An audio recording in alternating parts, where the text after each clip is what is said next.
to go. Can you believe it? It's extraordinary. We're ready to start round one here from Norwood Oval. And Jess Foley doing the ruck work for the Crows. The former Opal gets a tap down to Hatchard via Marinoff.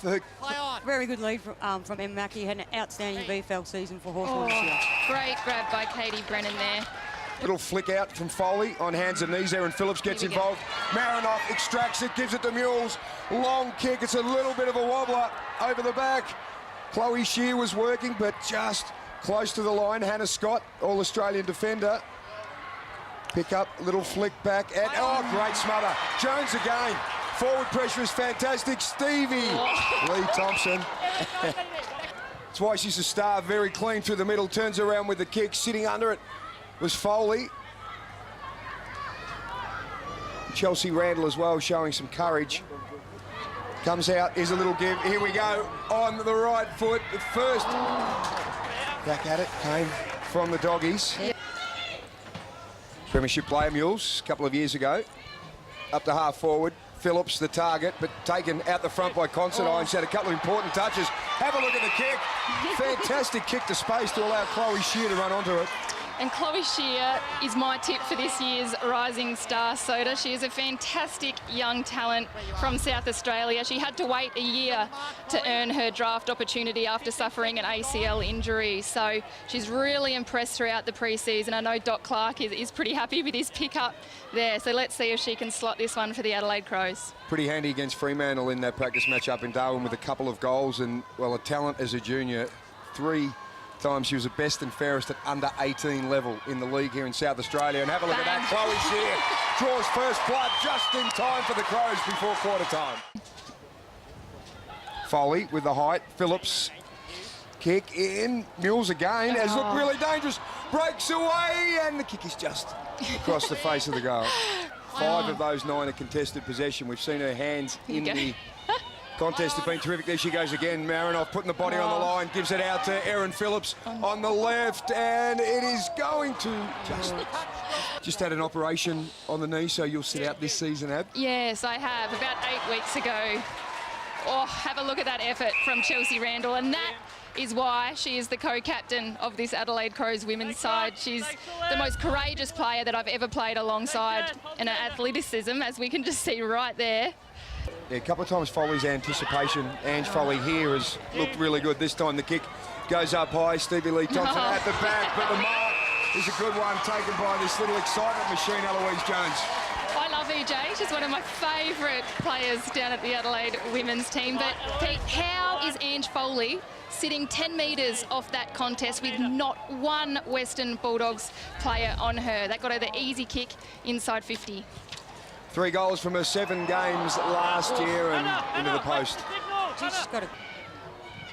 Ellen goes low and hard, and Hatchard picks it up beautifully. Cut in the front of Katie Brennan there. Not afraid to look inside, hit that 45, as we see right there. Van Hagen to Hatchard, gives it off to Marinoff, goes long on the left foot, over the back. Erin Phillips just anticipated Birch, anticipated it beautifully too, but it just eluded her. Be able to get that. This is Hatchard taking it out of the centre. Quickly goes for the kick. Birch is on Phillips. Coming past is Ratchett. She's got a runner on the inside. It's Phillips, just cool, calm and collected. Gives it over the top. Phillips tackled, and Birch looking for the free kick. She didn't get it. Shear was involved as well there. Off the deck is Ratchett. Pretty comfortable in that position, the former Adelaide United W League skipper. Just about to go deep into attack at the moment. We see the umpire 10 metres in from the line to throw it in. Have a look at this, Blackburn. Reads it magnificently, puts the afterburners on and leaves Marinoff. The kick is terrific. Have a look right onto the chest of Katie Brennan. Ellie Blackburn, one of the favourites, early favourites from the captains to be the player of the year, and gee, she started really well. And here's Katie Brennan with her chance. From point blank, she puts it through. The Dogs get their first goal. Creating that perceived pressure, because she maybe had a little bit more time, but put her on. Well, Cox has burnt the ball straight into the hands of Brennan. Has the chance to put on 2 goals in probably about 2 minutes, Soda. Yeah, just a minute left in this term. This will give the Dogs the lead. It's a good kick. Katie Brennan makes no mistake, and the Dogs in front. Maisie Nankerville losing her feet, coming through and spinning is Barnhagen, able to just get a boot to it. Conti cleverly doesn't take possession, but gets tackled, then takes possession and is wrapped up in the tackle. She's going to be penalised. Spent some time in winter in Texas, where she obviously works with Dallas in the WNBA, but also at Michael Johnson, the Olympic 400-metre gold medalist at his training camp. Just blazes away to the right. Ash Utri opens the door for Eloise Jones. We know she's dangerous, but here's Lamb under enormous pressure. Gives it to Birch. Her kick intercepted by McCormick to Hatchard with a kick coming through and just to the right. So they're peppering away now off the chest. Little give is intercepted by Mules, who's having a terrific time. She gives it to Chelsea Randall, tucks it under the arm and goes onto the right foot. She gets around. Hannah Martin involved, and here's Erin Phillips, sits the kick up. It is absolutely perfect. Eloise Jones with a little chipper looking for Chloe Shear. Off the deck, Chloe Shear from behind. Just opens up the goal face, gives it to one of her skippers, Chelsea Randall, who is going to have to kick right from 50. Goes long, a little to the right off the side of the boot, but great positioning, and Chloe Shear, already a goal kicker on debut, is going to have another chance. Really tight angle, but distance won't be a problem. Scores sitting at 16 apiece with 6 minutes or 6.5 minutes to go at the final term. You cannot possibly lose 1 point to the opposition.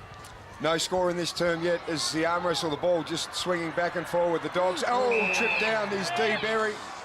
Have worked really hard. Deanna Berry, who played for the Demons in the first AFLW season, switched to the Dogs, premiership player last year, high, and a little knock over the back from Renee Forth. So the Dogs are in front by a point. It's to come across this small, skinny ground at Norwood Oval. It needs to be a good kick because it allowed Callanan to come in and thump the ball forward, and the free kick is going to go against Eloise Jones. So McLeod, who came in for Brennan in the grand final to get the premiership, was the first goal kicker for the Bulldogs against Freo back in round 1, 2017. Let's have a look at the style. It looks good. Has it got enough? Not quite.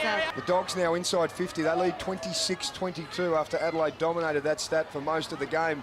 Marinoff, possession 23. Cramey, here we go with Mackie again, who's had plenty of it in this second half. Handball from Phillips to Considine, and she gets rid of it just in time. The kick has gone with 48 seconds to go. Barnhagen with the kick. Adelaide, an opportunity for them. Jenna McCormick needs to get around Blackburn. She does. The hip and shoulder from Martin. McCormick gets another go at it. Kick goes up. McCormick through from behind. It's a 1-point ball game with 32 seconds left.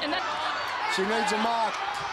They can take a mark here. They are a big chance. Blackburn off the chest. The Dogs may well have done just enough as Marinoff gets a kick. And there's the siren. The Western Bulldogs, the battle of the premiers from 17 and 18. Adelaide dominated possession, dominated the game, but the Dogs have come through and able to take the match in what was the battle of the first two champions of the AFLW.